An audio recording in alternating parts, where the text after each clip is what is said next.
syarat tugas dari mata kuliah Ekonometrika 2. Yang pertama, saya akan mengolah data menggunakan program Evius. Langsung kita buka saja program Eviusnya di sini. Lalu untuk memasukkan data atau memasukkan file, kita langsung saja import filenya. Import from file. Lalu kita pilih datanya. Di sini saya punya data Ekonometrika. Langsung saja kita open. Nah, di sini saya punya dana perimbangan di sini satu variabel X2, PAD sebagai variabel X1 dan pertumbuhan ekonomi sebagai variabel Y. Supaya lebih memudahkan kita dalam mengolah, kita ubah dulu sesuai dengan variabelnya. Di sini pertumbuhan ekonomi kita ubah jadi Y. Lalu dana perimbangan kita ubah menjadi X2 di sini. Dan PAD kita ubah menjadi X1. Nah, dengan begini data kita sudah siap diolah. Nah, untuk pertama kali hal yang harus dilakukan adalah kita harus melakukan pemilihan model. Di sini yang pertama harus dilakukan adalah uji Chow. Lalu kita lakukan lagi uji Hosman. Jika uji Hosman masih belum menemukan pilihan model, maka kita lanjutkan uji LM. Langsung saja kita uji. Yang pertama kita harus menguji dengan uji Chow terlebih dahulu. Caranya adalah di sini kita open as equation, pilih as equation di sini. Nah, di sini yang harus teman-teman lakukan adalah ubah rumusnya jadi Y spasi C spasi X1 spasi X2 dengan panel option dengan pilihan pilih yang fixed terlebih dahulu untuk uji Chow.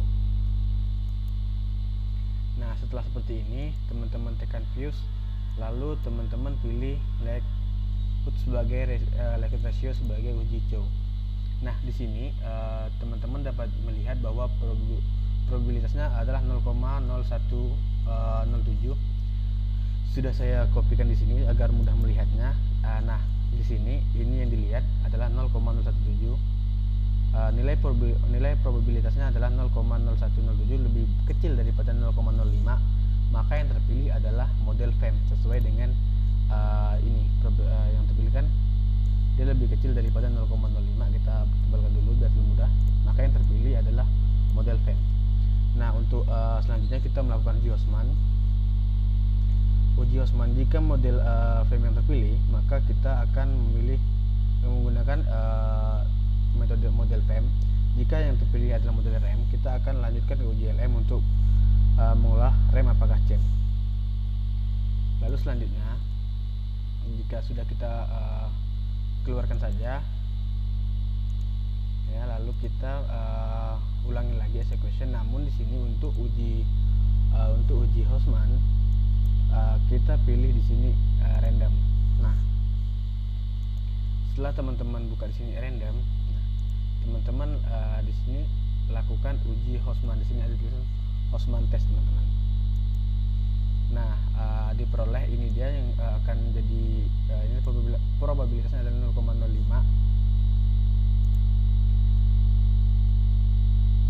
Mungkin maaf teman-teman, mungkin saya salah. Soalnya tadi hitungan saya adalah 0,064.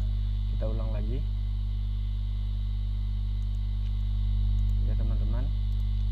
Saya lupa kalau rumusnya, teman-teman.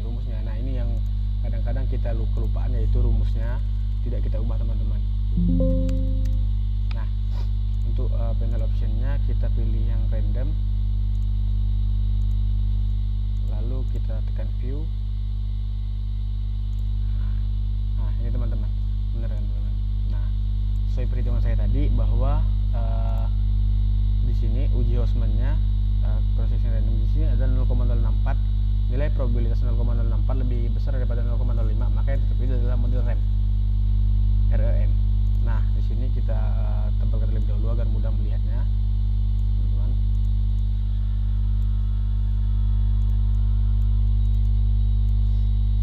Nah, karena yang terpilih adalah model REM, berarti kita harus melanjutkan ke uji LM, teman-teman, untuk menentukan apakah menggunakan CEM atau REM.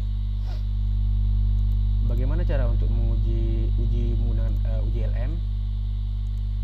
Keluarkan lagi, teman-teman, agar mudah. Lalu di sini rumusnya, teman-teman, jangan lupa rumusnya. C spasi X1 spasi X2. Nah, di sini pilih yang non teman-teman. Oke. Nah, view. Nah, teman-teman di sini ada uji LM. Nah, di sini kan pesannya not available teman-teman. Nah, ini biasa terjadi di Fuse 10 seperti yang saya gunakan. Maka teman-teman harus mengujinya secara manual di sini add-ins. Nah, teman-teman di sini ada bos bagan random effect. Kalau misalnya teman-teman belum ada, di sini di-download dulu. Cara downloadnya di manage add-ins. Karena saya sudah ada, saya langsung saja untuk mengujinya teman-teman.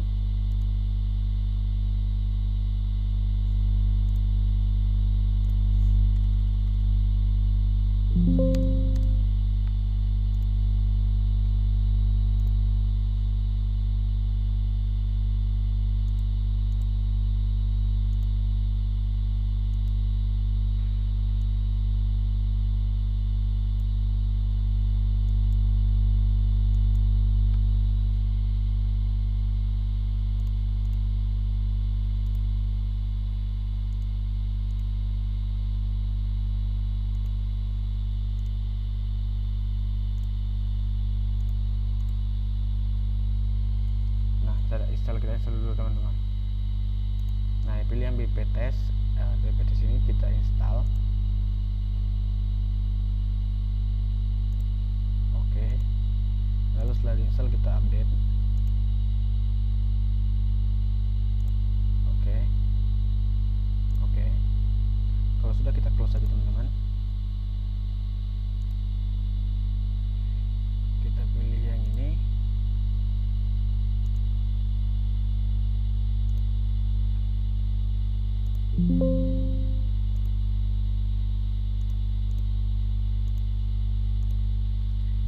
Kita ulangi sekali lagi teman-teman.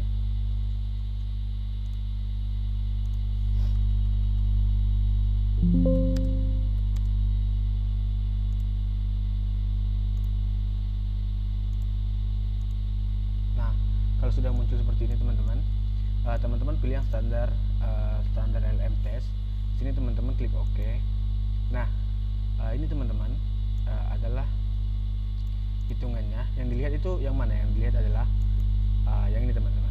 Nah, yang ini yang 0,0681 0,0681 ini teman-teman. Yang ini artinya apa teman-teman? Nilai probabilitasnya 0,06 lebih besar daripada 0,05, maka yang terpilih adalah model CEM teman-teman, model CEM. Nah, ini yang terpilih adalah probabilitas lebih besar daripada 0,05, terpilih maka adalah CEM. Oke. Selanjutnya teman-teman, setelah kita melakukan pemilihan model, apalagi yang harus kita lakukan? Maka data ini kita pilih dengan model CEM teman-teman.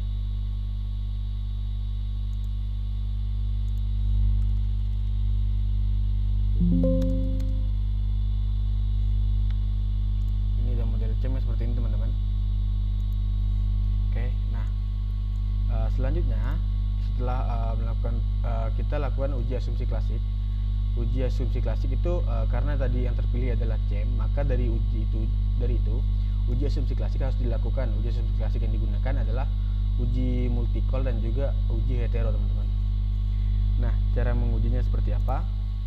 Nah, setelah ini teman-teman bisa klik di sini quick. Lalu di sini teman-teman klik correlation. Dibuang variabelnya ya teman-teman. Nah, ini teman-teman. Yang dilihat adalah ini variabel X1 terhadap variabel X2 apakah sejalan.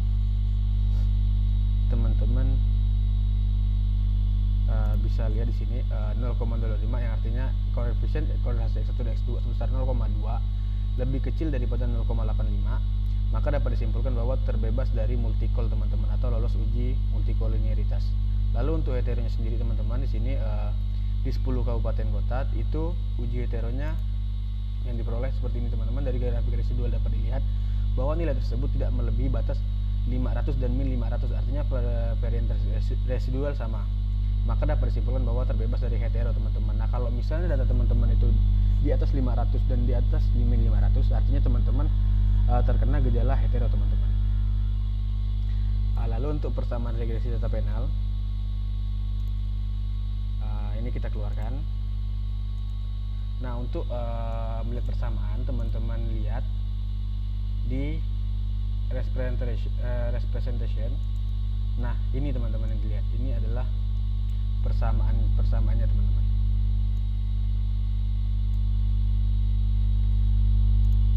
Nah, persamaan regresi data panel. Lalu teman-teman melakukan uji hipotesis, yaitu uji T dan juga uji F. Caranya seperti apa teman-teman? Nah, setelah teman-teman lihat ini, di sini teman-teman klik view, lalu estimation output. Nah, ini teman-teman, ini yang digunakan untuk melihat tabel, ini adalah tabel T. Nah, setelah kita lihat, ternyata probabilitas dari variabel X1 itu lebih besar daripada 0,05 dan X2 juga lebih besar daripada 0,05, yang artinya kedua variabel tersebut berpengaruh negatif terhadap Y teman-teman di 5 tahun terakhir teman-teman. Lalu untuk uji F teman-teman tidak perlu, masih di tempat yang sama. Nah, ini dia adalah uji F teman-teman. Uji F ini tabel untuk uji F. Nah, angka yang dilihat itu yang mana? Angka yang dilihat adalah ini teman-teman, F statistik dan juga prob F statistiknya teman-teman. Nah, nilai F hitung sebesar 0,7 dengan probabilitas sebesar 0,483, dan apabila dibandingkan dengan taraf signifikan 5%, maka nilai probabilitas ini lebih besar dari 0,05. Maka dapat disimpulkan bahwa variabel independen secara simultan tidak berpengaruh terhadap variabel dependen dalam penelitian ini teman-teman. Nah, kebetulan data saya itu tidak berpengaruh teman-teman secara simultan. Nah, untuk koefisien R masih di tabel yang sama, Kalau F tadi di sini teman-teman, di sini yang F kita lihat, ini statistik F. Nah, kalau yang R itu ini teman-teman, yang ini. Nah, artinya yang F itu, maaf teman-teman, yang F itu yang ini, di yang R itu yang ini teman-teman, R square.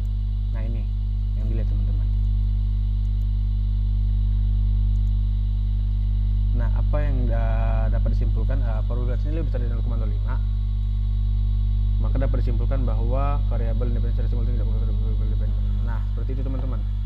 Nah, untuk mengolah data, teman-teman hanya perlu melakukan langkah-langkah tersebut. Yang pertama, teman-teman harus melakukan pemilihan model. Lalu teman-teman uji. Pertama ada uji C, uji Hosman, dan juga uji LM. Setelah ditentukan model yang teman-teman pilih, jika di uji C teman-teman FEM dan di uji Hosman ternyata teman-teman mendapatkan nilai FEM juga, maka teman-teman tidak perlu lanjut lagi ke uji LM. Tapi jika uji Hosman teman-teman dapat model RM, maka teman-teman boleh lanjut ke uji LM untuk mendapatkan uji yang teman-teman bisa pakai. Seperti saya sih, saya mendapatkan uji CEM teman-teman. Nah, mungkin hanya itu teman-teman yang dapat saya sampaikan. Jika kurang jelas, maka teman-teman bisa melihat atau membaca literatur-literatur lain, karena menurut saya pemilihan model adalah kunci awal dari menguji atau menganalisis sebuah data teman-teman. Lalu teman-teman, hal yang paling penting adalah teman-teman harus terlebih dahulu untuk melakukan uji asumsi klasik, di mana teman-teman harus melakukan uji kesehatan data teman-teman.